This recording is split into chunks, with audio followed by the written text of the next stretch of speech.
My brother was 6 years old when the smoke from a house fire choked the life from his frail, asthmatic body. His death put an impermeable veil of darkness over my father. In an attempt to rein him in from his depression, my mother conceived another child.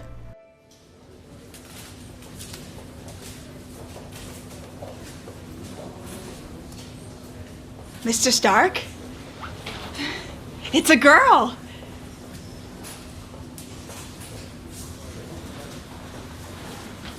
Sir? My parents lived in the main house, and I, alone, in my father's workshop out back.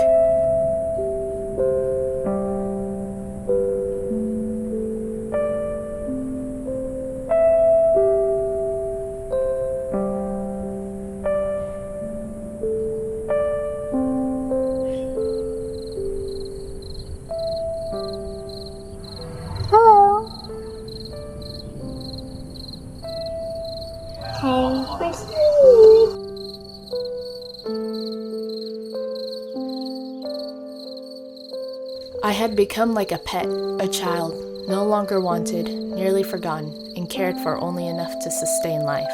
Yet still, I longed to be close to her. The vibrations of my father's voice played like a lullaby in my head. I'd sometimes daydream of what a life with him might be like.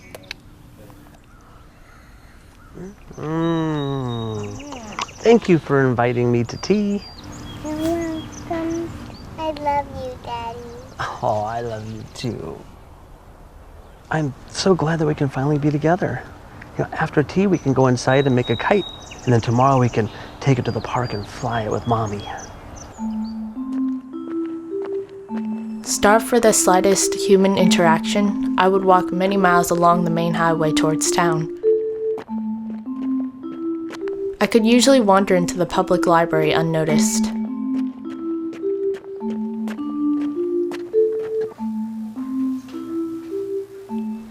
That is a really good book you're reading right there. I read that book when I was, about your age. I'd love to hear what you thought about it when you're done reading it. Okay. Oh, it's so nice to see someone who loves to read as much as I do. That was the last time I went into town. I'd feared she'd start asking questions. I hated to leave. She seemed nice. On my 8th birthday, my grandfather showed up at my parents' house hours before expected.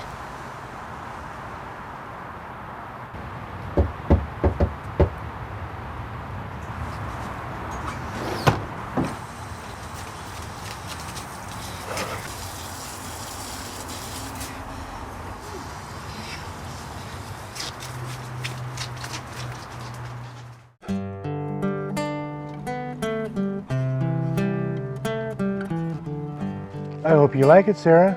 Maybe you can play catch with your friends when they come over to play. I used to love to play baseball when I was a kid. I hope you do too.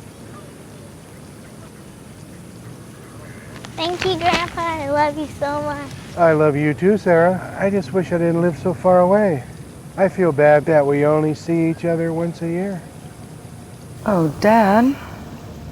She understands. You live all the way across country.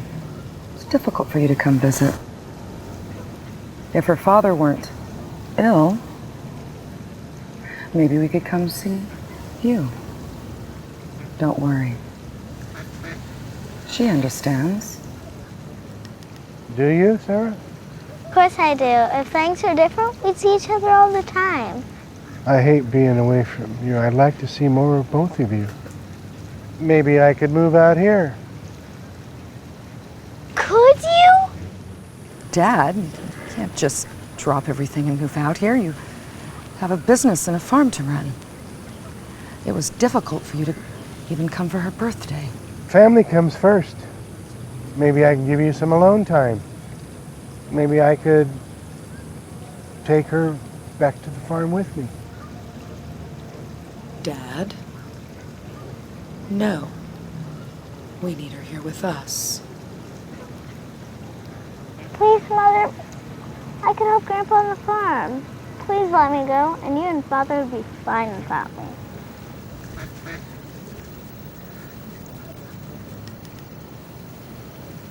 Maybe we can come see you at Christmas.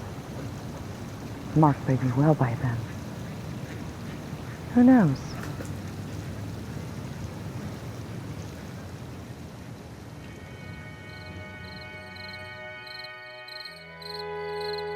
After that day, my mother rarely came to see me. When she finally remembered I was out back, she'd sneak in while I was asleep, leaving me a week's worth of canned food. I became fearfully lonesome and afraid. I had terrible dreams of being trapped inside the workshop while my parents' house burned. The paint on the walls around me began to peel from the heat. I began thinking about my brother, imagining what he might have been like. I had conversations with him as if he were still alive. Do you think the water's cold, Scotty? I think you're right. Let's get in. Sarah? Sarah?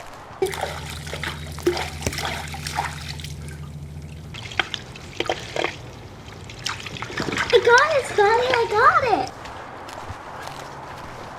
Sarah?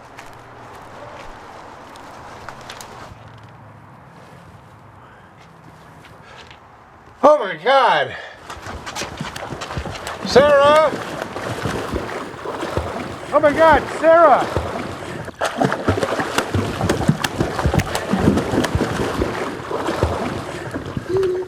Oh, good.